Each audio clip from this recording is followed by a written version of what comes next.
2025 June മാസം 6-ാം തീയതി വെള്ളിയാഴ്ച നിർജ്ജല ഏകാദശിയാണ്. ഈ ജന്മത്തിൽ സുഖവും മരണശേഷം മോക്ഷവുമാണ് വ്രതഫലം.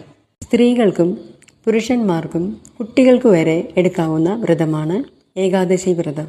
ജലപാനം പോലും ഇല്ലാതെ എടുക്കേണ്ട ഏകാദശിയാണ് ഇത്. 24 ഏകാദശികൾ നോറ്റ ഫലമാണ് ഈ ഒരു ഏകാദശി വ്രതം എടുക്കുന്നത് മൂലം ലഭിക്കുന്നത്.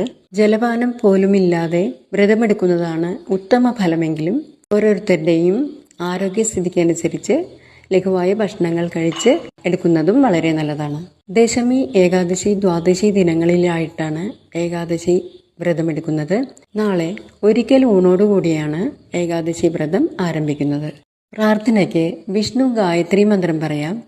ഓം നാരായണായ വിദ്മഹേ വാസുദേവായ ധീമഹി തന്നോ വിഷ്ണു പ്രചോദയാത്.